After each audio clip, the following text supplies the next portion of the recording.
If that's safe to say. I think we're a little bit more brash. We're a little bit more outspoken. You know what I mean? We don't hold too much stuff back.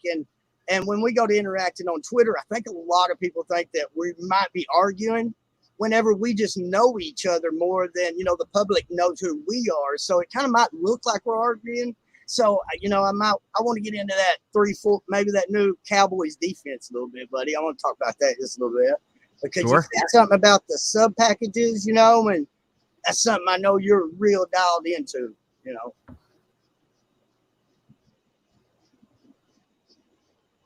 Nice. All right. So, hey, there's Utah. How long's he been down there? Sure, we have time. Yeah. There he is. Hey, what's up? How you doing, man? Good, man. How you doing? Oh, man, just waiting to see you, brother. Just waiting to see you, homie. Nice, man. On? Oh, a little bit High West. It's a whiskey. It's a rye whiskey. Straight? Yeah. Rye whiskey. Y'all ever see the Moonshiners on History Channel? I got a guy on there named Jim Tom. If you're ever bored, just YouTube Jim Tom album. And, oh, man, you can pass some minutes there listening to Jim Tom sing about moonshine. Nice. All right. I know old Hollywood. He'll be in here in a little bit. So we'll go ahead and kick this bad boy off. All right, fellas? Countdown. We're at 45 seconds. So 45 seconds, fellas. 45 seconds. Nice.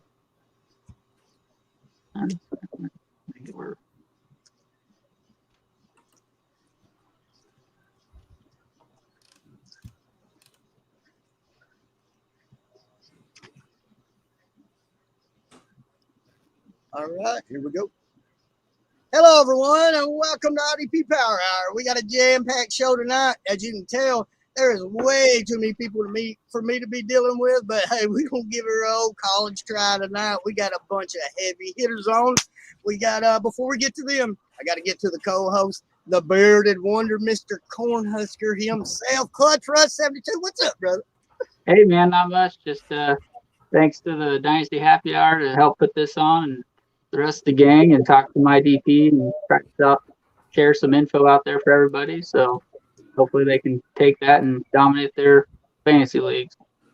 Russ, I figured we had to get a big old show together, buddy, to cheer you up for that Big Ten news, man. So before we get talking about that, we go to the Big 12. I'm fine. I would go to our first guest there, Mr. Gloucester 13. What's up, brother, from the Dynasty Nerds? One of my good friends and a recent curve worker. What's up, Gloucester, man? Good to have you on. Thanks. Appreciate you guys having me on, and really excited about the new gig with you guys over there at Dynasty Happy Hour and seeing what kind of content you guys are going to put out. Thanks, buddy. And, that's why I wanted to get this large panel together. We just going to bounce. I just want to bounce some ideas off of y'all as me and Russ is, kind of ushering IDP into DHH as y'all rank for other sites. We just want to bounce some stuff off of y'all, see what maybe y'all might do different.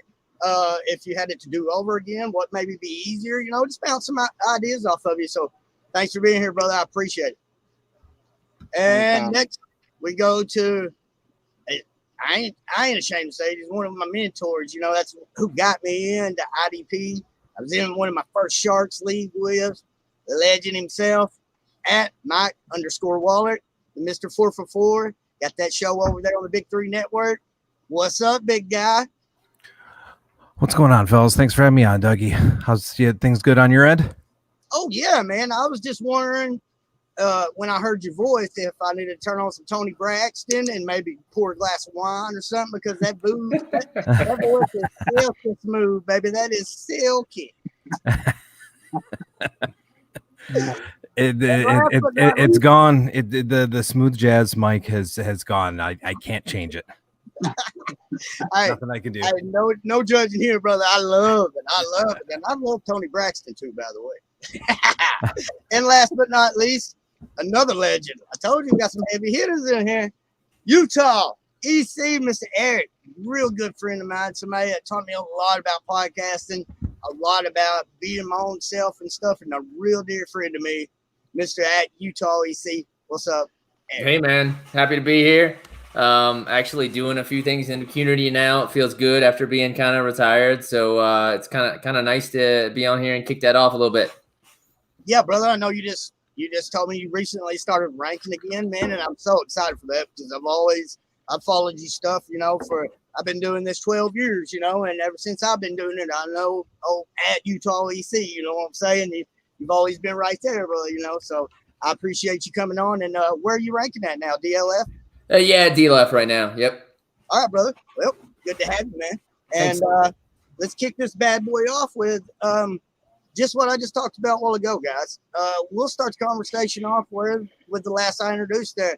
Utah, when ranking these IDP players, buddy, what do you find the difference in ranking 3-4 versus the 4-3 base defense? And what is the outside linebacker edge ratio? Meaning, if you rank TJ Watt as an edge rusher, I'm pretty sure we'd all have him probably as a top 5, right, guys? Yeah. If you put him at outside linebacker, Utah, does it change that much for you, brother? How does it differ? Yeah, unfortunately, it changes a good bit. I'm just taking a look at exactly where I have him. It's down in the teens for sure. Yeah, I have him at 25 actually. So yeah, it's a 25 spot drop, at least for me, just because and some of that depends on scoring and position scarcity and a whole bunch of other things. But yeah, that's where I'm at. Yeah, and let me just say, before we start talking about all these rankings and stuff like that, let me just reiterate that let's just go basic. We've all been in the IDP leagues where basic scoring. We want to make the DTs maybe just a little bit more scoring wise as we do the edge rushers. We're balanced scoring leagues here, so just take what the scoring leagues as it's straight balanced, and you're kind of just starting an IDP team from scratch. So I just wanted to drop that before we get here to Mr. Russ himself. Russ, what do you find the difference is ranking outside linebacker with the linebacker class versus the edge, brother? What do you think? Well, I like ranking them in the defensive line just because they bring more to the table, kind of help that defensive line pool. Because to me, they're always going for the edge guys. Your defensive tackles are almost kind of like the tight end position relating to offensively, where there's only a few good defensive tackles that are going to put you up points. If the scoring system is across the board the same, unless you're going to kind of juice it up a little bit to help them out. But that's my opinion on the difference as far as that goes. All right, I got him right. Glosser, you want to go ahead before we get to the old big tasty down there? Glosser, you want to give your opinion before I introduce our newest guest? Go ahead, Glosser. Yeah, I think kind of what EC said there is your scoring settings are really big. No position left behind. Scoring is really the top of you'll see for those kind of edge outside linebackers. You can't really reward these guys too much, although no position left behind scoring does. You had Shobert finish as the linebacker 1 overall last year because of that season. He was averaging over 20 points a game in that format, as well as Chandler Jones, who was a linebacker 3, I believe, and Watt, I think, was like around 5. All those guys around 20 points per game. So if you're adjusting it based on those scoring settings, those guys do get a huge uptick. But at the end of the day, I still think your big tackle linebackers are key, and that's what we're ranking higher. If you could, if you have your sites that have a strict edge and have a designation and what they deem those edge players to be, I think it becomes a lot easier. Like Russ said, it's a little bit easier to rank those guys in there versus against a stud 3-down linebacker. And I see you there, Big Tasty, but I can't forget about the GOAT here. GOAT, you want to get that, Mike Waller? You want to get your opinion in here real fast before we introduce Hollywood down there, brother? Yeah, the one thing though you do want to keep an eye on, at least in terms of my hierarchy, yeah, the guys like TJ Watt and Chandler Jones, they become like a tier 1 when you factor in edge. I still have Chandler Jones, TJ Watt kind of in the 20s. I think they can still be serviceable LB2s. The one thing you do want to take a look at is your hierarchy of preference. Like I prefer, if I'm drafting, I prefer the 43 edges and the outside linebackers just slightly ahead of 3-4 ends. Obviously, there's going to be some exceptions because you got JJ Watt. I mean, he's an exception, but the 3-4 defensive ends typically are not known for rushing. They're getting tackles and they're also swallowing up some of the blocks. They're responsible for taking on gaps. They're responsible for taking on blockers, so they can let the linebackers get all the glory. So you just gotta watch that. Like I said, there's exceptions. JJ Watt, Cam Hayward, but for the most part, they're the plugger uppers. They're plugging gaps. Right.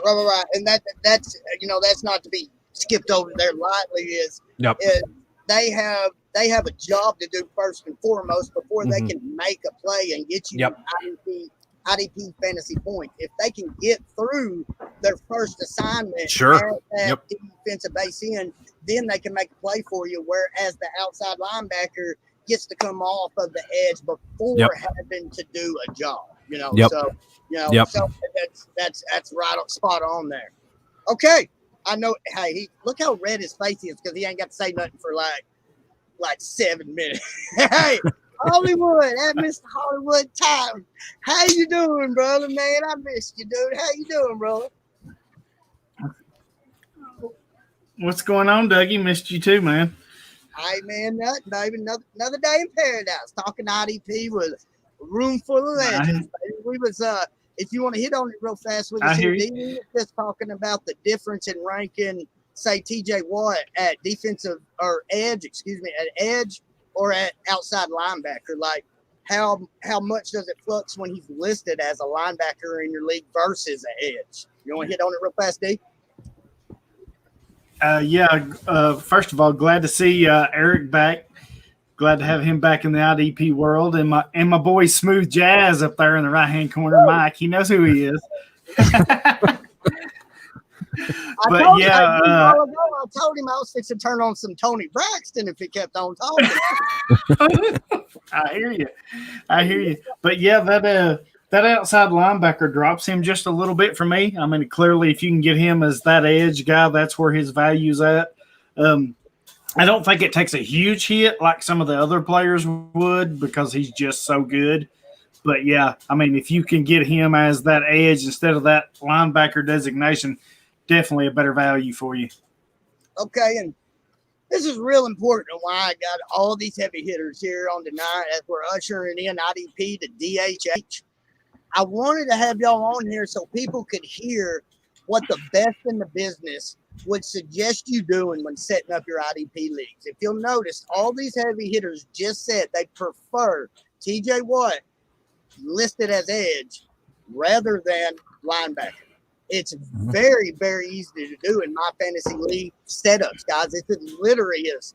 There is a highlighted portion that says change players position. In the commissioner setup, it literally says that. And that's all you have to do. Click that button and scroll through the players or searching. Boom. Click on the change. There it is. That's it. You can change it from a linebacker to edge. That easy. And I think one of the reasons why you want to do this is because these guys, as productive as they are, they're still prone to volatile weeks. So TJ Watt can have a 3-sack game 1 week. Next week, you know what? We're going to game plan for this guy, and we're not going to let him beat us. And you're looking at tackles, and if he's a linebacker, you're starting him at a linebacker. You're getting 2 or 3 points when you leave someone, someone like John Bostic or someone like that is actually a productive tackler. You've left him on your bench, and you've left 10 or 11, 12 points.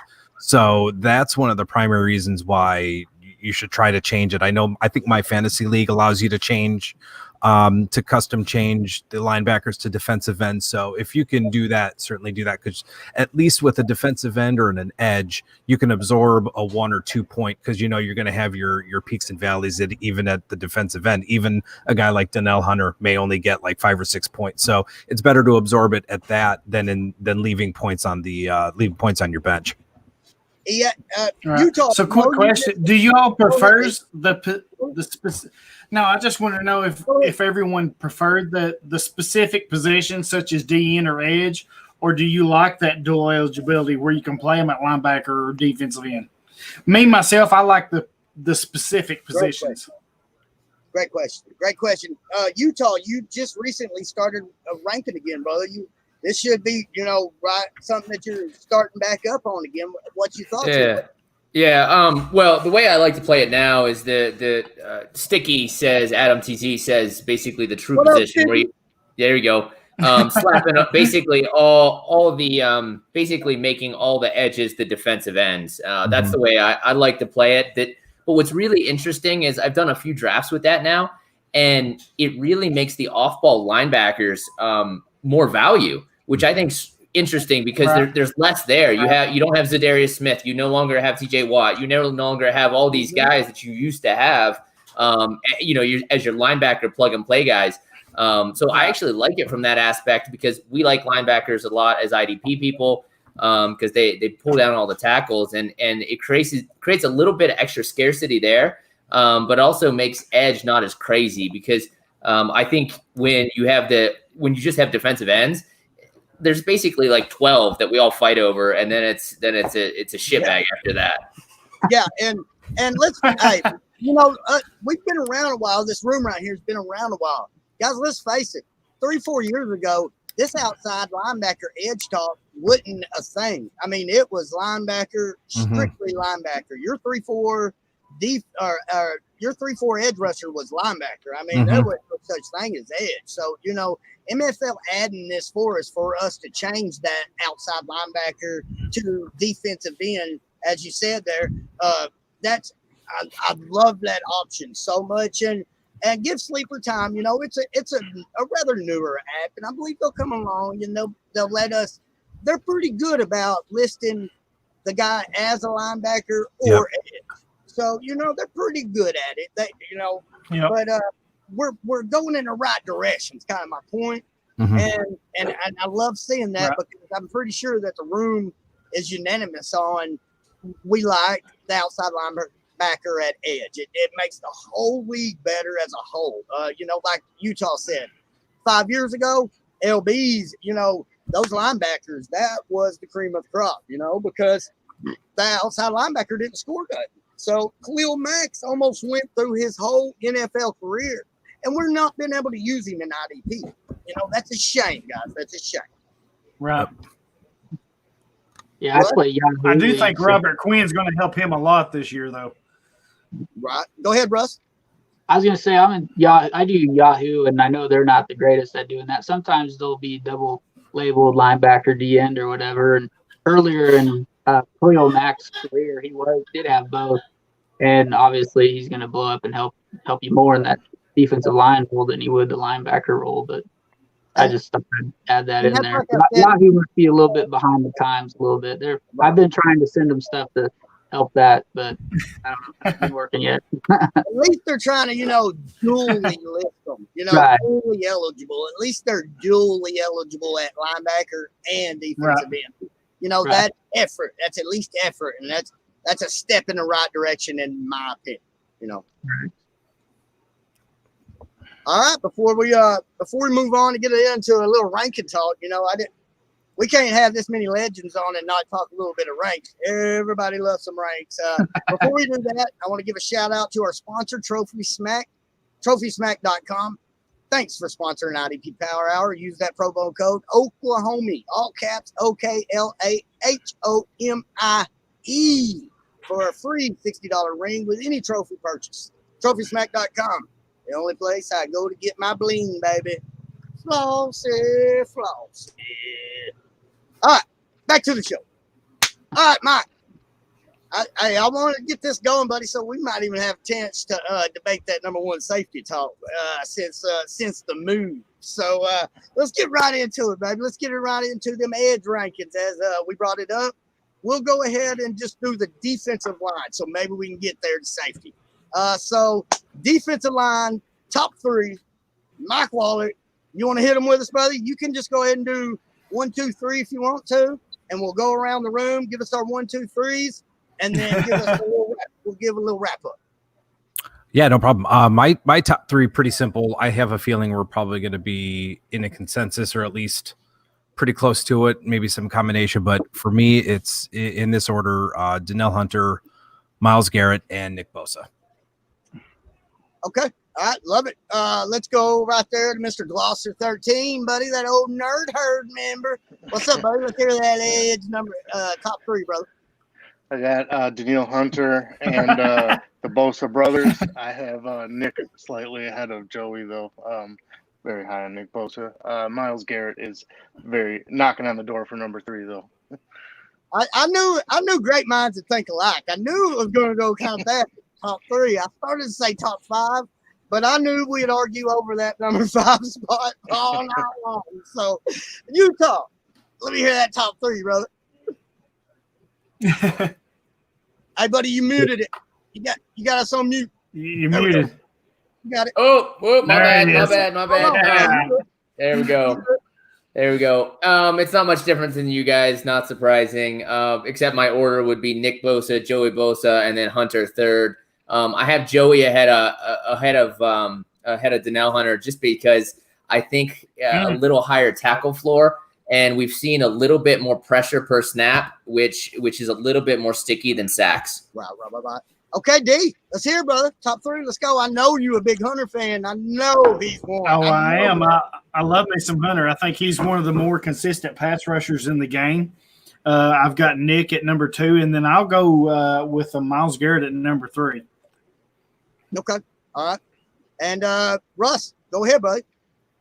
We got Hunter at number 1, Joey Bosa number 2, and Myles Garrett number 3. Right on. And as I told y'all, I followed old Utah EC for a while, man. I got Nick Bosa, I got Myles Garrett 2, and I got Danielle Hunter 3. So, like Mike said, starting this whole discussion off, there's going to be a lot of consensus. But, I want to get it together and get it out there. Is there anybody that is y'all see making a jump from nowhere last year to top 10, maybe even top 8, 7? I mean, who's going to make the biggest jump at edge? Clutch Russ 72. Who's going to make that biggest jump, brother? I'll say 2 players. I think Montez Sweat and I think Derek Barnett. Ooh, I love Who make the biggest jump compared to last year?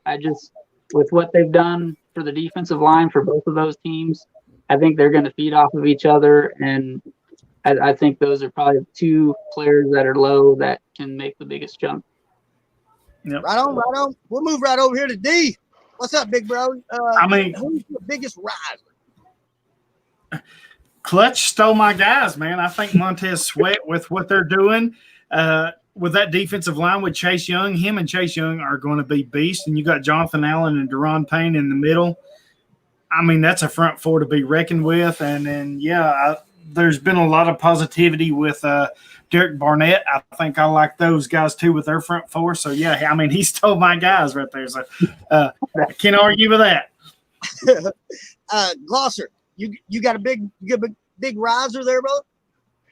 Well, I mean, just because he wasn't a defensive end last year, Dante Fowler has kind of been listed as a DN now, and that's just a cheat code in my opinion. But hey, take it, man, take it. Yeah, that's right. And, that's right, Utah, and that's what we're talking about right off the. That's why I wanted to leave the show with how much different TJ Watt can be ranked at linebacker versus edge in an fantasy league, and how much more it can bring to your league. That's why we started the show off that way. It's because, just like Glosser said, if a guy moves places from that outside linebacker role to a defensive end role, hey, we could see a jump in the ranks 20, 25 spots. You do not see that in offensive fantasy football. You will not see that outside of an injury, suspension. You will not see a jump like that from a player moving teams. I mean, that's just another special thing about IDP. Right, guys? Right. I totally agree. All right, let's get in. Hey, let's get in them inside linebackers. And when we talk about inside linebackers, what I want to do real fast, that's why I got this background right here. You see these two guys? Hey, I want to hear Gloucester's two guys. I'm so sorry. I'm sorry, man. I'm sorry.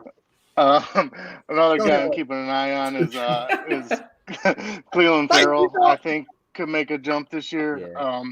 I know Max Crosby's getting all the love right now, but Cleveland Farrell played with that injury, forced him to lose a ton of weight, and John Gruden had even admitted that they were playing him like a little too much inside and on that defense last year because they didn't really have anybody. But he's another guy I could see making a jump.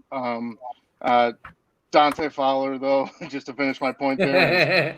I know when we talk, you see a lot of offensive articles about, this guy could be a league winner, this guy could be a league winner. Dante Fowler going to defensive end is the definition of league winner in IDP. Yeah. If you, especially with the value and, like we talked about before, it used to be, there's just 12 defensive ends and we're all fighting over them. And, if one of us gets two, you feel like you have that distinct advantage. But a guy like Dante Fowler switching positions like that, if we know he's going to stay there, I mean, that's great for us. Yeah, it's huge. Before we get to Mike, look, I feel like we're drafting, and I need to get my pick in. But, Mike, I don't know this Mike. I only know him by Smooth Jazz. Brian Burns. I really like Brian Burns this year. I think he sees a real big spike. That's just if that young nucleus can come together quick enough. I think Brian Burns is a good ad. Okay, go ahead, Mike. Who's that biggest riser, bro? I think if he returns to health and he's healthy, I think D Ford could be has top 10 upside. In limited pass rush snaps last season, I think he had 174, produced a pressure rate of a little over 13%, and on a points per snap basis, he was in the mid twos. He was doing about 0.25 points per snap. So if he's healthy, you've got Nick Bosa, you've got I know they shipped off DeForest Buckner, but Eric Armstead, his pass rush snaps could be scaled back, could kick inside on run snaps. So I think D Ford could be a potential top 10 guy. Given his track record, given his production last season and over the last couple of seasons with Kansas City. Hey, Mike, do you really think he can crack 500 snaps? I mean, I get nowadays defensive lines rotate like nobody's business, but Armstead is a stalwart. He can stay out there all day. We have Kinlaw and Thomas in the middle and then Bosa on the side. I mean, there's just so much. I'm worried about the snap count. I get the pressures. I'm totally with you. He is effective on a per snap basis, no question. But are there enough snaps? I mean, I think there will be. I mean, I think even still, I think one of the things that we're getting all caught up in the rookies, and we're looking at our shiny new toys, but a lot of the rookies they're at a disadvantage. I mean, it's a hard enough league to adjust with when you actually have OTAs, when you actually have your mini camps, when you actually have training camp. They're getting nothing. You got no preseason. You have nothing. So I think there's still going to be some adjustment. And as much as I like Javon Kinlaw, he's still a rookie and he's not going through the normal rookie process. So I think you got to almost lean on the veterans a little bit more. So I think if anybody snaps will be scaled back, in my opinion, it's going to be rookies. And I don't even think Solomon Thomas is really that good. So I don't even think he's going to be really in much of a rotation. So I think if D Ford is healthy, I could see him being leaned on a heck of a lot more. I mean, this is a team that almost won a Super Bowl last year. Obviously Nick Bosa was a rookie, but I think, when you're comparing, he's his bloodlines and he's just another worldly player. So I think you kind of lean on your veterans a little bit. And I'd just like to say real quick, I'm a Niners fan. I follow the Niners real closely. One thing I see a lot happening is a lot of movement around the inside of that line. I think the edges with Ford, if he can stay healthy, and Bosa, I think they're going to see high snapper count snaps. But with that inside, I can see Kinlaw maybe moving a little bit outside. Armstead moving a little bit. I think there's going to be a lot of movement around that defensive line, which keeps everybody fresh. And let's face it, if there's so much movement, then the position designation will just stay the same, and we can keep D Ford at defensive end and Eric Armstead at defensive tackle hopefully. So that's just all I'll say about the Niners there. Okay, I didn't skip nobody else. Hey, I got my guy. My guy's Kamoko Terea. That's who I think is going to raise up. I think the Colts defensive front is just getting nastier by the day. I think they're looking good. I think, a strong line as a whole converts pressure to sacks. And I think Terea is going to eat this year, and I think he's highly undervalued. Utah, did you bump Buckner down because he's now the dominant presence on that line? Do you think he gets focused on him more, which made Terea a buy for you, or a high riser? Is it because of Buckner? And did you drop him in your ranks? No, I didn't drop Buckner. In my opinion, is a rising tide or whatever raises all boats. That's how it works with the defensive line. If you have interior pressure, outside pressure turns into sacks and vice versa. If you only have a little bit of pressure, the Falcons were this way not too long ago. If there's only one guy getting pressure on the outside, then if it's just Grady Jarrett, it's not going to do anything. You need pressure from multiple angles. Poor DeMarcus Lawrence. That dude ain't got a damn chance, boys. That dude just works his ass off and just gets worked. Hey, it helps that he got Everson Griffin today, though. That's a big bump for him. Good call, Hollywood. What a good transition, boy. He's going to replace what Robert Quinn had. I think so. And Daryl McCoy added to the inside, plus Neville Gallimore. Oh, yeah. I like what they're doing with that front four. I really do. Okay, this is a perfect transition. Thank you so much, Hollywood. Mr. Mike Waller. You're welcome, man. Mr. Mike Waller, let's hit real fast. Me and you had a little debate going on the other day with Joey the Tooth and some other guys about this change to the Dallas defense. Mike Nolan's coming into town. Is he moving to a 3-4 from the 4-3? We went back and forth a little bit. I had a few DMs saying, are y'all arguing and stuff? I said to leave the show off. IDP guys, in my opinion, are just a little bit more brash, maybe a little bit more outspoken. Maybe they don't read their messages before they send them. This guy, So, I love Mike Waller with all my heart. I said to lead the show off. He's one of my mentors, man. So, Mike, will you tell us what you think is going to happen there in Dallas, buddy? I think in Dallas, I think that, it was kind of confirmed even when they were when McCarthy started in April, that I think he even recognized that he has the talent to run a 4-3. So I think their base is going to be 4-3.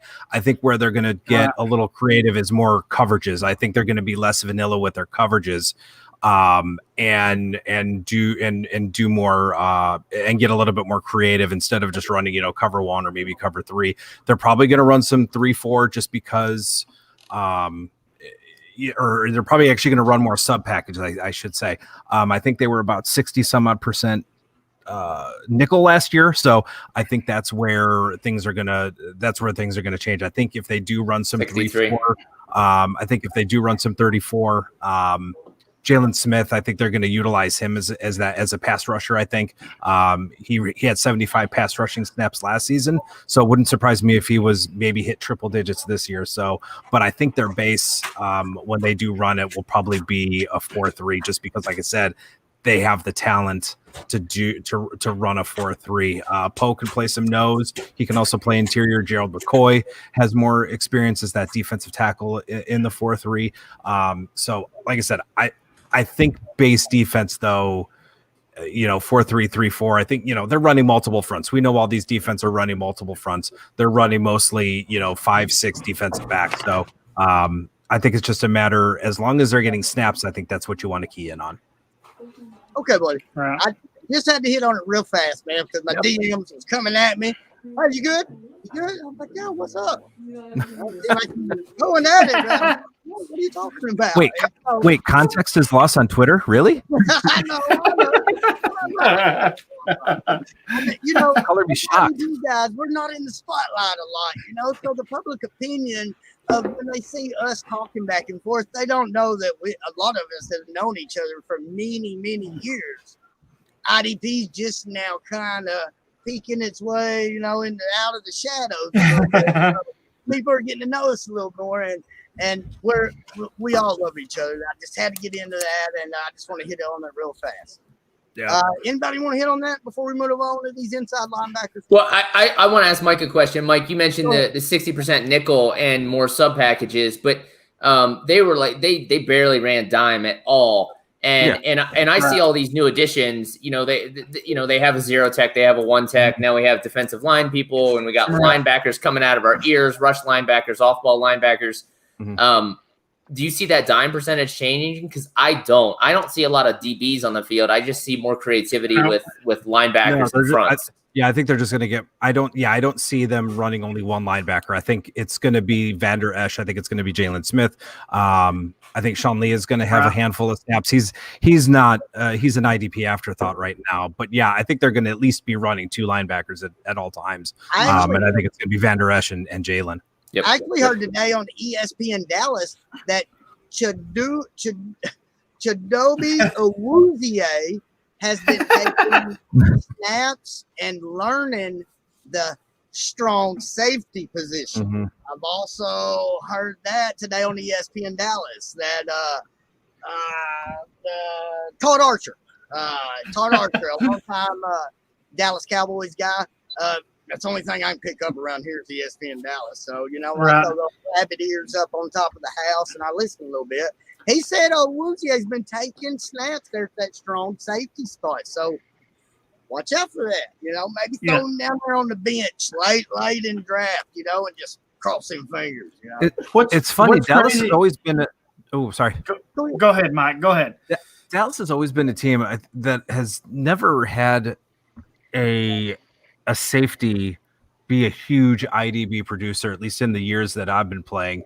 You never look at a Dallas strong safety as someone, oh yeah, I need to have him. So it'll be interesting to see how, you know, what kind of production the strong safety gets. I mean, you've had guys like Jeff Heath play strong safety, and it just just never. I don't know if it's just been maybe just a lack of talent at the position. But boy, they love him. God dang, they love him, Jeff Heath. Boy, they love him. Them Cowboys love them Jeff Heath, man. And him and Chris Conte always seem to get jobs, and I still don't understand why. George, yeah. Right. I'm with you, Mike. Yeah. What's funny is you keep hearing that Alden Smith and Randy Gregory love, and I just don't get it. I mean, they were good at one time, but I don't know. I keep seeing it everywhere across my timeline. Oh, Randy Gregory or Alden Smith. And if the Cowboys were that huge on them, they wouldn't have signed Everson Griffin. It wouldn't have happened. I'm just saying. That's right. And we've got some listener questions tonight. And D, great point. 3 of them is, should I pick up Alden Smith? I mean, that's 3 of the questions tonight. And I mean, I'm going to be honest, we don't get a whole hell of a lot of questions. So, Alden Smith, boys, that's about 8%. I mean, if they hadn't assigned Griffin, I mean, maybe there was a long shot for him or Gregory, maybe. And both of them were good at one time, and I was high on Gregory coming out of Nebraska because when he played for the Huskers, he was a dominant defensive end. He really was. But, you know, their off-the-field issues or whatever has put them to the wayside, and now you got Griffin in the mix. You know, I know Griffin has his own issues, but look what he did when he played next to Daniil Hunter. You plug him in against Lawrence, I think that's your bookends right there with Poe and McCoy. That's your front 4, and that's pretty good for Dallas. That's something they've not had in a while. I agree, brother. I agree. All right, guys, let's get into that inside linebacker talk. I love me some inside linebackers, but as we said, Ed just kind of took over a little bit personally for me.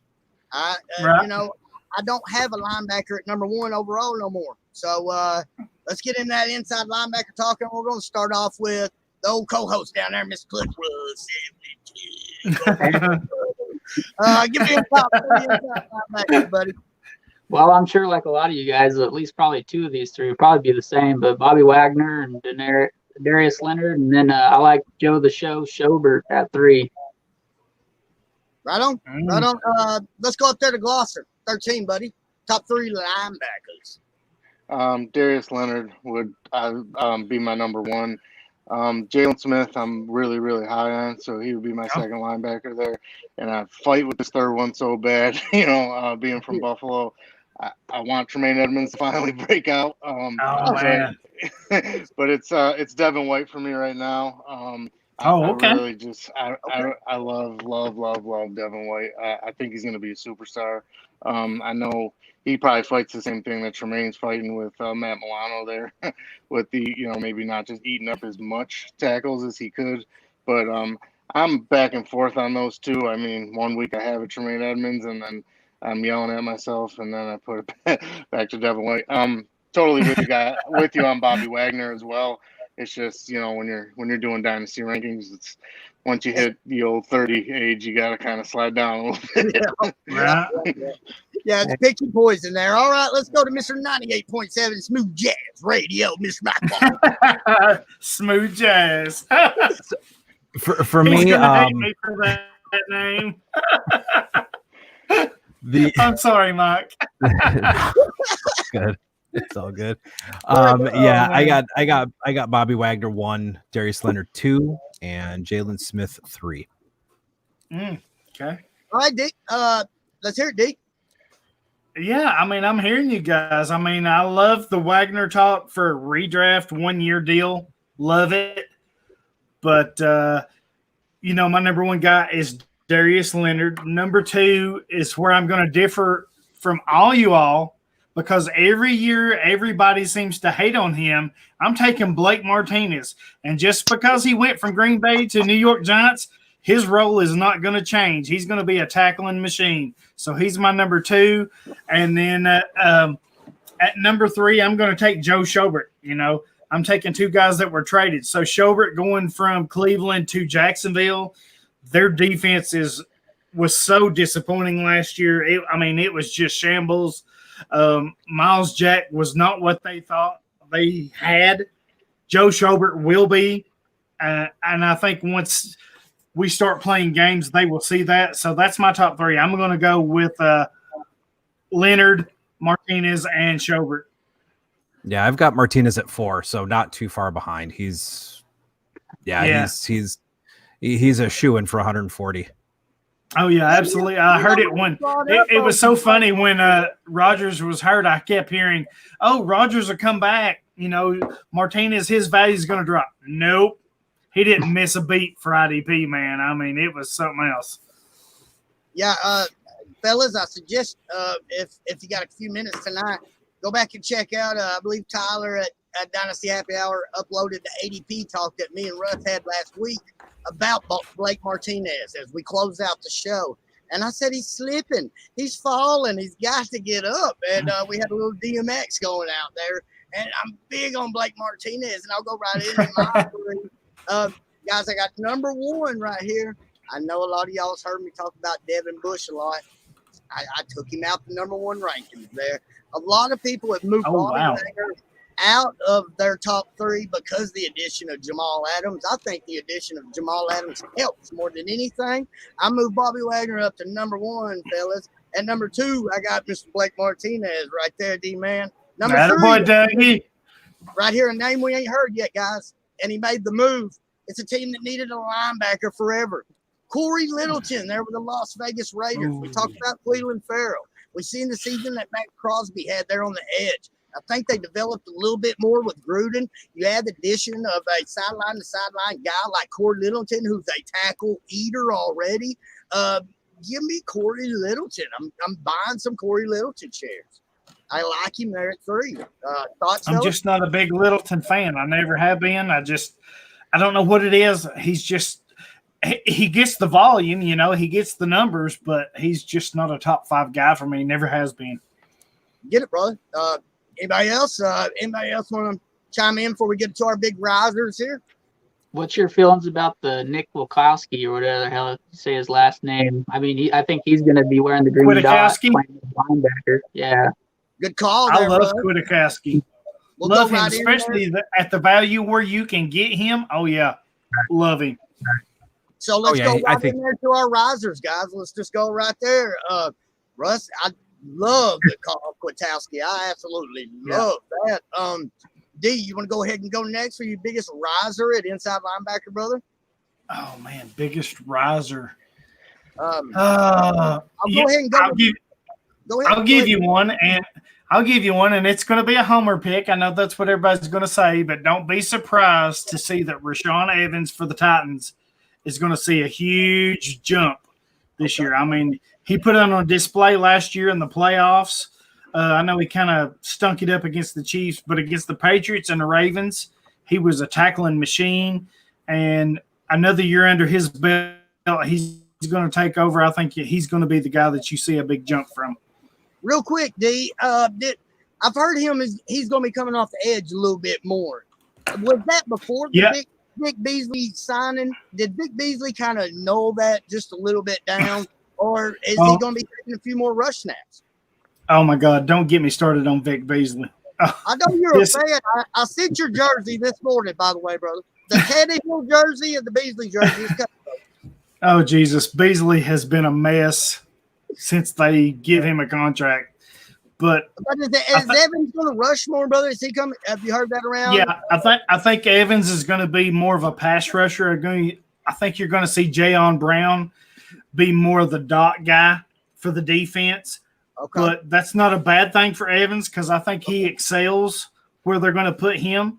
So Hollywood, help me out, man. Like Evans, I love Evans. He's a great player. I'm totally with you. But 950 snaps last season. That's a ceiling of snaps, and we're talking about him dropping into coverage possibly less, which probably means less tackles. Help me with the ceiling, and especially with that scheme. I mean, you have two great inside linebackers with Jayon Brown. I'm with you. I just want to be sold on the ceiling. Yeah, I think he's an LB2. Really, I mean that's where I would put him. I think he was kind of LB3 last year. I think with the move, he doesn't have to be so dependent on him because that's going to be Jayon Brown's role. You're going to have Harold Landry, possibly. You're going to have Vic Beasley on the outside if he can get his head out of his ass or whatever he's doing. But that's just a mess. I mean, everybody in Tennessee is talking about this, but I think the defense can support two linebackers. With Brown being the guy, I think Evans is going to be guy. I think Evans is more of a pass rusher. That's why they're making that switch, so to speak. But, yeah, I mean, I see no reason that Evans can't be an easy LB2, especially with what he's going to give you as a pass rusher. Right on. Because you can't find a whole lot of pass rushers at inside linebacker. I mean, you're usually thinking Harold Landry's. You're usually thinking Von Miller's or Bradley Chubb's, TJ Watts. That's the guys you're thinking of. So as an inside guy, I think he gives you some good pass rush ability. And I think what D's saying here, just to wrap it up before we move on to glossers here, highlighter is instead of Evans playing more in the middle, they're going to move Brown over there, and they're going to let Evans roam a little bit. If he sees the running back lined up in the backfield, thinks maybe the running back's going to split off into a split set, maybe a little route. Maybe Evans picks him up or stunts on him and then rushes the quarterback. I think they're going to let him decide on his own a little bit more. Right. They're going to let him roam a little bit more is what I believe D was saying. But Glosser, ice riser, brother. A guy I think is kind of a little criminally underrated right now is Cole Holcomb from Washington. Oh, I think nice. That Washington defensive line is very talented. And just be quiet. Don't tell nobody else. Don't tell nobody else. I You guys are with me. I don't have to say anything else, but we love some Holcomb, man. We love some Holcomb, man. He splashed on the scene last year. And what it is, Glosser, I think, is Reuben Foster coming back into the mix. So since Reuben Foster's coming back into the mix, all of a sudden the guy that played 16 games last year is non-relevant. Not to us IDP guys that's been around a little bit, because we know right off the bat, especially in the COVID-driven year, Reuben Foster is nothing more than a sub-package player. And we know that. Mike Waller, biggest riser, brother. Well, I think the one guy, I think he's, as long as he's healthy, obviously he's going to slide into a perfect position. Avery Williamson. Second, nice. I think it's a position battle you're going to have to watch. And unfortunately, without preseason games, we may not know exactly what's going to happen. But if he wins the 3-down role, I think you could see both Fred Warner and Dre Greenlaw as a really solid duo. I think Quan Alexander may have a step up, but whoever wins that outside spot, that weak side spot, even though I'm trying to get away from that, it's more alignments, but whoever gets that weak side spot is going to be the 3-down guy. So I think if Greenlaw gets it, I think the sky's the limit on his play. I mean, we saw how he performed with Quan out, and even when Quan got healthy, Greenlaw still outplayed him or outsnapped him and got the play. So I think that's a huge position battle to watch. He's great in coverage. I love freaking Dre Greenlaw, man. Love Dre Greenlaw. Utah, biggest riser. Yeah, give me Jawan Bentley for New England. I think he is going to do very well this year. I think he's one of the few linebackers that's worth his salt on that roster. And the other thing to note is that our friends in New England played basically second highest dime snaps of any team at 41%. 41% of the time they are in dime, which basically means there's one linebacker on the field, and that one linebacker is Bentley. Give me him. Collins. He's gone. Good call, Utah. D, did you give us a riser, brother? We led off with you, right? Yeah. Okay. Clutch? This might be a little bit of a homer pick, but somebody's got to make some tackles there, and I like Nate Gary. I like that defensive line, and like I said, they don't have a lot of depth there. They got TJ Edwards. I think probably both those two might start. Maybe the rookie comes in a little bit, but with the season like it is, I think that doesn't happen maybe until later on in the season. But I'm going with Nate Gary on that one, just because Holcomb. And I'll end the high risers, and I'll say I got two real fast. I got Nick Vigil heading over there to the LA Chargers from the Cincinnati Bengals. I think with the COVID stuff. I love missing Kenneth Murray, but the one thing he lacks is pre-snap instincts, and I think Nick Vigil might be able to start the season off with that middle linebacker role, wearing that green dot, and Mr. Green Dot, Mike Waller's here, so I had to bring up Nick Vigil there for a little bit. And I got one that's flying under the radar that I think's possibly a top 10 linebacker. Let's hear it. Jerome Baker, fellas. Jerome Baker. I like what Miami's done in the secondary. And let's face it, what happened to the Niners when they added Richard Sherman?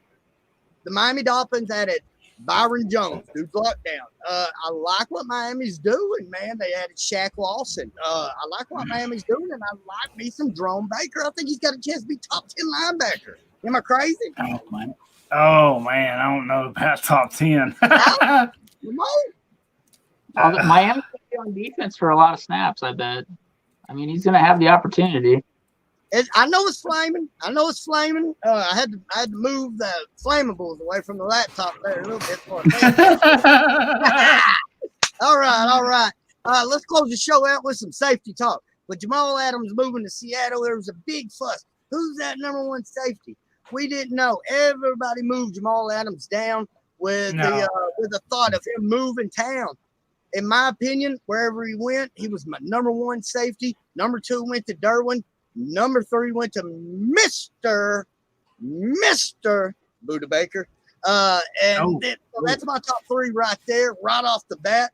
I'll get mine out of the way. We'll go right here to Utah EC. You got it on mute again, brother. I love you. Just let me know. Hey, I love you. I don't have anything controversial here. It's Derwin, Baker, and then Adams for me. But I will give you something. While we were chilling, I did do a whole bunch of Mike Nolan research, and I had to go back to 2011 with the Miami Dolphins to find a time that he had a strong safety that ate. And our boy Jeremiah Bell had 107 tackles that year. But that was all the way back in 2011, so I don't think it's happening again with Mike Nolan. Anyway. Love it. Let's go to Glosser. Glosser, top three safeties, buddy. Who you got at one? Derwin James, Jamal Adams, Buda Baker. So, woo, yeah. We're in agreement. Go. What up, Waller? What you got, buddy? I have Jamal Adams, Landon Collins, and Buda Baker. I like Derwin James is at 4. He's still tier 1. Basically, those 4 are my tier 1. Okay. Adams, Collins, Baker, Derwin. That's right where I'm going, Mike. Does tier 2 start right after our top 3? My tier 2 starts after the top 4. So I mean, my top 4 are Jamal, Landon, Baker, and Derwin. So my second tier starts at 5. So they're all that's tier 1. My tier 2 starts at Buda Baker at 3. I think there's 2 safeties in the league. They're head and shoulders above the rest, and then the rest. That's another hot take. Wow. I actually think Isaiah can and take some strong safety snaps from Buda.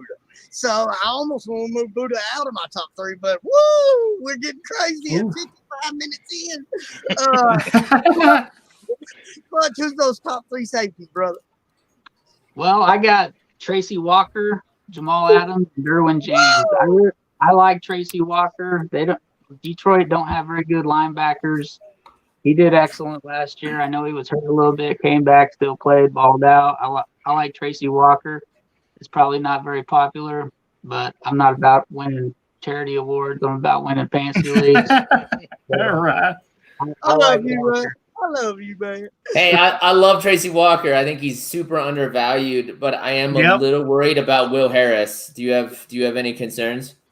I'm not worried about anything there. I thought maybe Tavon Wilson, just because he balled out and had a few good games while he was hurt, but I believe he left town, so I think it's all Walker, to be honest with you, as far as coming down in the box and getting all the time down there, eating up those tackles. All right, Hollywood. Woo! Yeah, it's crazy, but I've got Adams at 1. I've got Derwin at 2. And then I've got Landon Collins at 3. I think they're the best 3 in the game.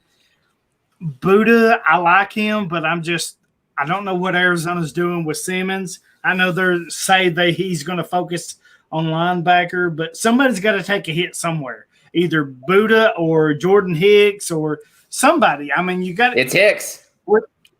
I think it is too. Thank you. I agree. Thank you for saying that. I think it's Hicks too. I really do. But man, until I see what they're going to do, I just don't know. Any takebacks? At the same time, you guys talk about the rookies maybe not being as dominant as early on. So Isaiah Simmons, you feel like that's not the rule for him, but the exception for him to be able to eat. I mean, I don't know how you don't put that on the field. The dripping, athletic, bigger than everyone, faster than everyone. I don't know how you just don't put him on the field. Like, I don't even care what position he plays. Defensive tackle, F it, go. I've been saying all offseason, this team needed an offense, a right tackle, a right guard more than anything more. Got Makai back, but if I'm looking at rookies, offensive linemen there is in the draft sitting right there, and they take Isaiah Simmons. This guy's going to get on the field. I mean, I got a lot in Isaiah too. Just real quick, EC, where you got Isaiah ranked?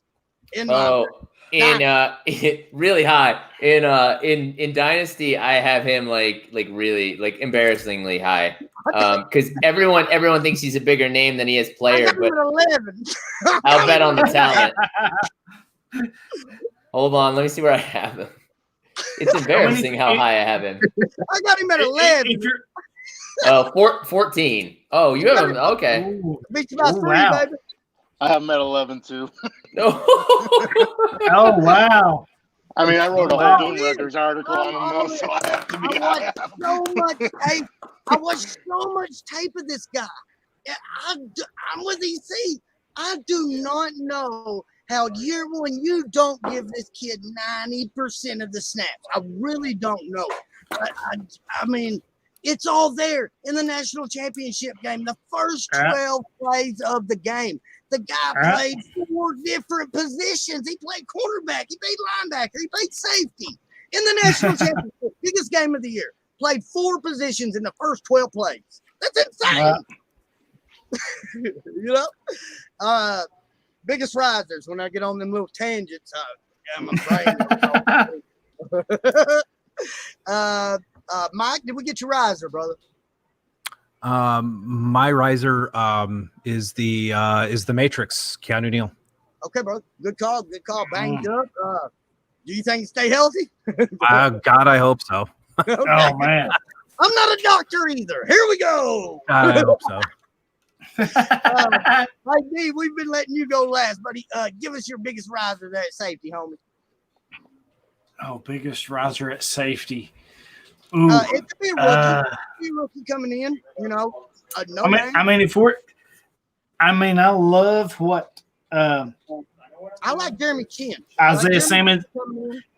I love what Isaiah Simmons is, but I think if I'm ranking the rookies, I think I'm going Chin, McKinney, then Simmons, just due to I don't know what they're doing with Simmons. I don't know where he's playing really, what they're doing. Chin, he is going to be locked in. His role is set, and he is going to rock and roll. McKinney, I love him playing next to Jabril Peppers. Last year we saw him. We saw Peppers and Antoine Bethea, so I think McKinney can step in that role and be just as good. Simmons is my third guy. My highest riser, I got to think that it's going to be oh, man, there's so many good safeties. I think my highest riser is going to be Jesse Bates because everybody's focused on Sean Williams and they're focused on Von Bell. I think those two are going to cancel each other out. Okay. And Cincinnati's defense for the past 2 years has showed that they can support 2 great safeties. I know Bates rookie year, everybody was like, nah, he's nothing. And I kept pounding the pavement. Just you can ask Dan, I just kept beating it. And Bates was the guy. And I think he's the mainstay. If you're targeting a safety, it's Bates. Because I think Williams could play down in the box, maybe some at linebacker. I just think him and Bell's going to cancel each other out, and Bates is the guy you want to own right there. I had to write down the time real quick so I can take that sound clip of Daryl saying, beating it. All right, officer. I hate you, Dougie. Go ahead, officer. I know told you we'd only keep you at an hour, so go ahead, brother. Let him say. Chuck Clark's a guy I really like there. I think he's a yes. With Patrick Queen coming in, maybe he loses a little bit of in the box stuff, but I like him a lot. He had a really high blitz rate, I think, for a safety. Malik Harrison. And then hey, Glosser, hold on 1 second. So I'm with you. I love Chuck Clark. I'm worried about his snap count though, or not his snap count, but basically we haven't seen a Baltimore safety like when Tony Jefferson there. I was like, 150 tackles, here we go, and he put up like 60. I don't know, like do you think there's a ceiling in Baltimore? Like that scheme just doesn't seem to produce the tackles we want. I mean, Chuck Clark's still a deal, but right. Yeah, I think you're looking at what Earl Thomas used to give you on that back end, where he can kind of be the single high safety and you can do kind of whatever you want with your other safety. So I think that was another reason why he did pretty well last year and kind of came out of nowhere. I mean, I'm with you. You know what I mean? I don't think that like the big plays might not be there. And I mean, he's not a guaranteed lock or anything, but he's a guy I think who could definitely rise, especially where he's being drafted right now. I think Loffer hit it right off the top when he said he's a good single high safety. He's a guy that you can put back there by himself, whereas in the past they're bringing in Jefferson, they're bringing in Weddle, some guys that have to have help. I think Chuck Clark can kind of be a safety and be the single high safety. So I love how you led that off there, Ross. I love that. Right. I like Chuck Clark for this year, but I think going forward, once Patrick Queen and Malik Harrison get their feet a little wet and they get established, I think if Clark is still there, he takes it because I think those two take away from him.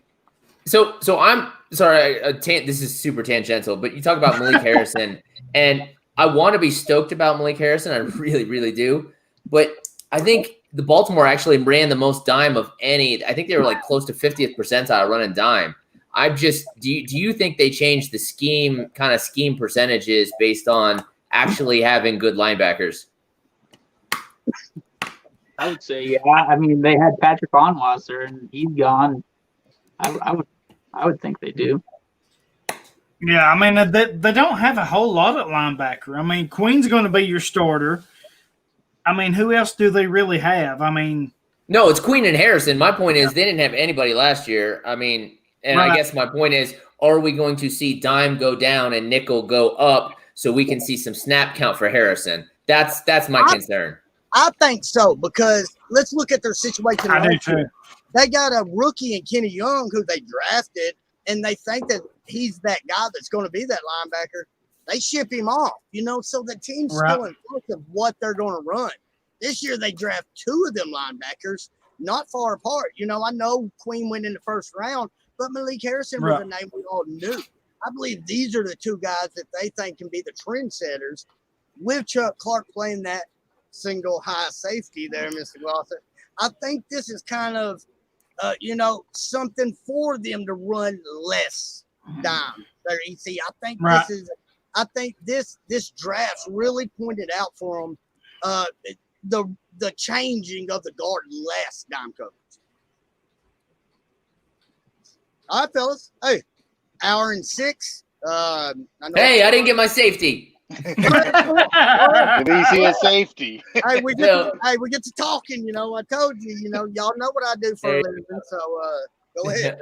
No, I just Kahari Willis would be. I mean, I like Chin. Chin would probably be one of them, but Willis for Indianapolis, I think he's going to play strong. I think Hooker, if he's healthy, will obviously play free, and I think Blackman's more of a hedge on Hooker than he is on Willis. So I think Willis should have a nice tackle floor. And I'll just say I just don't believe in Hooker. I don't think he can stay healthy. He has had injury. Yeah, he's had injury issues since he was at Ohio State. You're talking about Hooker? Hooker, yes. Yeah. Okay, yeah. I think if somebody can stay healthy, they'll beat him out easily just because of that. But yeah, I think that's why I draft Blackman. Yeah. Yep. I agree. I like it, and I'll say I like the Malcolm Jenkins move there to New Orleans. I believe that he played that strong safety coming down there in the box in Philly real well, and I think that he'll suit Sean Payton perfectly. So I love me some Malcolm Jenkins, and I think he's one heck of a bargain, folks. So I love me some Malcolm Jenkins this year. And how old is he again? 47? What's his age? Just remind me. I'm just curious. Hey, how many safeties went pretty high this year in the draft? EC, we had a good crop of safeties go this year, brother. This ain't a bad year to maybe match that old vet with one of them rookies like Antoine Winfield that we all know is going to eventually take over for just. Hey, they drafted Kayvon Wallace, man. I don't trust them, dude. But I think Kayvon can play some linebacker if they need him. No. Jenkins is going to be with his walker in the huddle, like cheering everybody up. Let's go, guys. Let's go. And then he'll hobble back to the sidelines. And then maybe on victory formation, he'll play that guy in the back. Like he'll get a snap for that, probably. Well, what I'm hoping on EC is he's got the little tennis balls on the front, and when you get to know him, buddy, he's just going downhill. Oh, shit. Hey, guys, this has been so fun, man. This has been so fun. I want to go one around the room before we get out of here. Let y'all see what you got going on, who you are, who we can find your ranks at, where we can find your ranks at that we talked about tonight, who you work for, what you got going on. We're going to start off with at Glosser13, a real good friend of mine from DynastyNerds.com.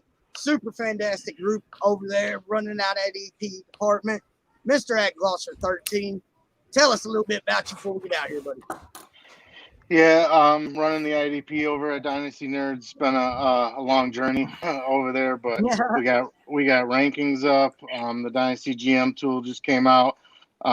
There's some IDP coming to that too, so look out for that. And I thank you guys again for having me on. It was a blast. Thank you, brother. Thank you so much, man. And everybody check out them nerds, man. That GM tool is pretty killer, man. I like that GM tool, bud. Tell everybody over there, great work, man. Go at Mike_Waller WOLLERT. Hey, Smooth Jazz Radio 98.7. Tell us. Smooth Jazz. Smooth Jazz. Yeah, my rankings are at 4 for 4, and I am redraft, so don't kill me for having Isaiah Simmons at 34. It is redraft, not dynasty, so it is redraft. Cut me some slack. No, but 4 for 4, where all my rankings are. Always updating the positional tiers. Just also released our breakdowns, my sleeper breakouts for linebackers, defensive linemen, and defensive backs, and the NFC East divisional breakdown of Mic'd Up is now out. So check out the Mic'd Up podcast. Hey, we got a hitchhiker. Pick him up. It's a Mr. at FL. The FL stands for Floyd. 2 Drink. What's up, buddy? Oh my! What's up, fellas? Whoa. Look here, 2 Drink. What's up, fellas? I hated in the outros. Mike Waller. Everybody follow Mike Waller over there at 4 for 4. I love 4 for 4. He knows he's my mentor. Mike, understand if you got to get out of here, brother. Everybody follow at Mike_WOELL. Perfect timing. I love it.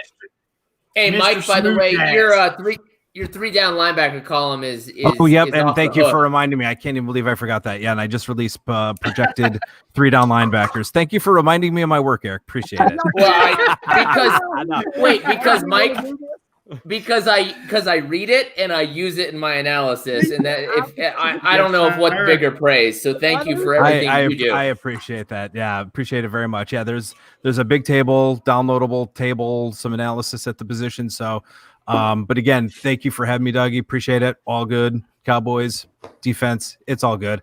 You can't expect people to find context on Twitter, so it's all good. Thanks for having me on. I gotta say, Mike's new podcast is the bomb, dude. I don't miss an episode. I don't either. I think I put Cody Braxton going on in the background. I just let it ride. Hey, Utah, Good night, fellas. At Utah. Later, Mike. Buddy, Mike. tell us where you're making all them wonderful rankings at these days, baby. Yeah, thanks, man. I'm doing a few things at DLF. I'm still pseudo-retired, if you will, but DLF is nice enough to still let me do some things every now and again as a honorary contributor after being in this industry way too long. Anyway, yeah, dude, it's an honor to be on with all you guys. It was fun. It's fun to just bullshit. It's fun to, I love just talking defensive football. This is a real joy. Doug, I got a big shout out to you, man. I was having a really shitty day yesterday, and you asked me to be on, and so thank you. Hey, man, make someone smile every day, baby. That's all I try to do, and especially the ones that are closest to me. And when people hear me, type that, you one of the ones that helped me finally be myself and stuff. That ain't no bullshit, people. That's not just trying to get people come watch the show or nothing. That's really from the bottom of my heart. I love you, Utah, man. You've helped me from the jump, man. You've always supported me, and I'll have you back no matter what, homie. Thanks, man. All right, brother. Thanks for joining us, man. I understand if you got to go. If you want to stick around, love you. All right. All right. Hey, Hollywood, we'll get to you in a minute. Hey, let's get there on Florida, man. Oh, hey. Floyd, what are you doing? Where you been? Look at them eyes are only open. You got your eyes on? Are you asleep? He looks Chinese down there in the left corner, don't he? I'm not gonna say I'm not tired. I just finished Superflex Pod. I figured I'd come in right on the outro just so I could drop my name and get the fuck out. You're welcome. That's a good thing. That's a good thing, so that one viewer up there can get to know you, and I'm sure it's Coach Donnelly. We all know it's Matt. Matt, won't you just? I'll add you to the chat and come in here. We all know it's Coach. I don't even know who Matt is. I know Coach, but I don't know Matt. I wish I would have realized your crazy ass just put the link out to anybody for anybody to join and not in the DM I was looking for. I've been sitting out of the show for like 10 minutes. Not that that would have made much difference, but sure. I told them from the jump, brother, that they could be anybody stopping by. If I see them down there at the bottom, I might click in and I might not. We're going live tonight, baby. We're live. Well, perfect. I'm at FL2 drink minimum, but I am 6 deep now, so you're welcome. Oh, well, only 6? Only 6? I'm disappointed. Big shots. Good thing that hair gel didn't sweat out of there. At Cruncher 72, buddy, let them tell us about you, buddy. Hey, man, just on Dynasty Happy Hour, I'd like to thank those guys. I'd like to thank everybody that came on and talked some football. And we got some rankings, hopefully, that we'll be able to get out there on the DHH for the Dynasty guys. And just pretty excited about all that to come. So thanks for being on here and sharing some intel, and hopefully we help some viewers out there today. Right on, brother. Thanks for joining I know us, he man. dropped some fire. Oh, yeah. Look at that beard. Look at that beard. I mean, I had to shave mine off. I was so damn threatened on this show. You know what I mean? Yo, I'm envious of the beard, man. He's got it going on. Hey, D, you want to tell everybody before? Let's tell everybody what you do for IDP. Don't tell them about leaving me in that trash can down there at the Grand Canyon whenever we were 6. Go ahead, tell them everybody finding work there, homie. Yeah, I won't tell them you're my long lost brother, man. But yeah, you can find me at the IDP guys. That's where I do all my writing. You can find me on IDP Nation. If you're a real freak, you can find me at the IDP Devi Grind. Oh, God. For all you Devi guys, I'm doing some stuff there. So do you know I owned DeviIDP.com 4 years ago, and then I actually posted a site and I screen scraped everything from CFB stats and everything, and that was live for about 2 months, and we had 3 people visit the site. And I said, F it. But I'm glad it's starting to be a thing now. Yeah, Devi IDP Grind. We call it the Dig Podcast. We call it the Dig Podcast, the Devi IDP Grind. So you can follow me there. I'm on Facebook. I'm on Reddit. I'm everywhere. I mean, I'm not hard to find. Hey, I want to say something to you before I let you go. Next time you feeling blue, I know. I love you too, Doug. And you don't get a hold of little Dougie, I will come to Tennessee. You hear me? I know how to drive one of these vehicles around here. I got 3 or 4 horses. I'll tie them all together, and I'll come to Tennessee, Daryl. Before we get out of here, I'd like to thank our last sponsor at MyFantasyLeague.com. As I talked about in the show, with the custom position changes, it's as simple as typing in the player's name, changes his designation from linebacker to edge. That's just one of the few things I like about My Fantasy League, as well as the almost family atmosphere whenever you ask them for help. MyFantasyLeague.com. Thank you for supporting not only Oklahoma Doug from day one, everything I've ever did. Thank you so much. Can't thank you enough. Floyd. I gotta give 2 drink props for the headset, man. Me and him's rocking the headsets. Y'all can have your earbuds or whatever, but me and 2 drink, we got the headsets going on. And that way I could go right from here to plug it into my Xbox and go fuck up and do some Call of Duty, bitches. Eric put his on. That's great, Eric. Eric, I am so glad you're back in the game, brother. So glad. Thanks, man. Appreciate it. And just to let everybody know, I don't have headphones on because I got my speaker set up in an old can over here and it echoes out of it. I didn't know if any of y'all knew that. If you said You got to tighten that string up, buddy. That's right. Yeah, Doug. Hey, Doug. We've been getting this bad echo the whole show. I was wondering where it was coming from. Yeah, it's Dougie. I'm in a cave. I asked y'all, damn it, off the top if it sounded good. You should have told me no. You sound beautiful to me. I'm just fucking with you. I know. Everybody, Dougie is the songbird of our generation. All right, man.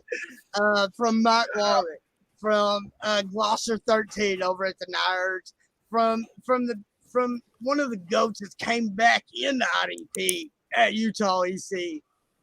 Too Big Tasty down there. I'm disappointed it's not wearing that cockpit lingerie. We'll talk about that on IDP. Hey, next week, maybe next week. That blue makes his eyes pop, though. Love you too, Drink. Love you, man. All right. I don't know if you can tell, I just winked. My eyes are fucking closed. Hey, this blue makes two stand up. Ain't even no product in that, bro. That shit is just trained. Love y'all. I'll get this edited out. I'll get this edited tonight. We'll get it posted in the morning from the bottom. Do you edit shit? Fuck that. We just fucking press send, bro. You gotta call me out in front of all the one followers. That's my big talk language. I like to sound fancy. I'm sounding fancy. I used to spend like 7 hours editing Read and React. It's a terrible rabbit hole. Yeah. Just hit send. Yeah, it's not worth your time. Everybody knows your shit. It's fuck it. Send. I just make converting it to audio so I can give it to Tyler. That's all I do. I just get this little app, bring it up. That's it. All right, everybody. From the bottom of my heart, thank you. At Dynasty Happy Hour, thank you for having me and Russ, letting us usher in Dynasty. I'm still recording.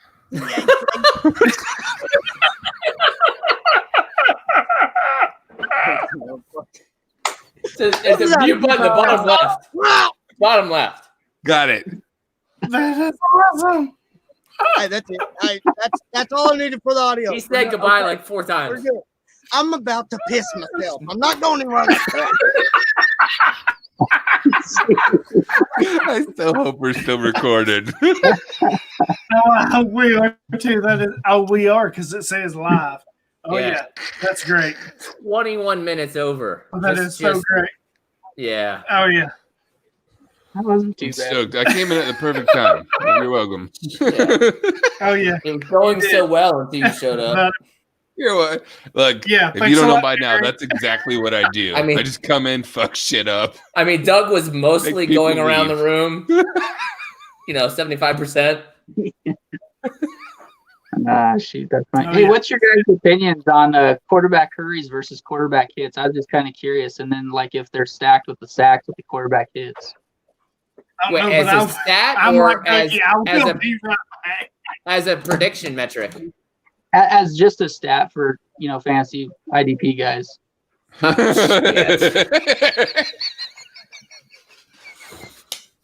I like hits and hurries. But you normally can't. MFL doesn't have hurries, right? I don't think so. I think Fan Tricks or something like that has hurries. Oh, do they? I'm doing a C2C draft right now in Fantrax, and it's a freaking nightmare. I like it because I think pressures. I mean, Brandon Graham would be awesome if a hurries counted. Right. Yeah. No, I was just kind of curious on what you would value more, whether it'd be a hurry or a hit. Because I'd hit. A hit would be higher. So if you were going to do something like 4 points for a sack, 2 for a hit, and 1 for a hurry or something, or I don't know. I haven't thought about it before, but I think of some kind of linear 1 and a half or yeah. In that league that you're in, then does the QB hit then stack with the sack itself? Oh, shit, we're still live. You didn't cut it, bro.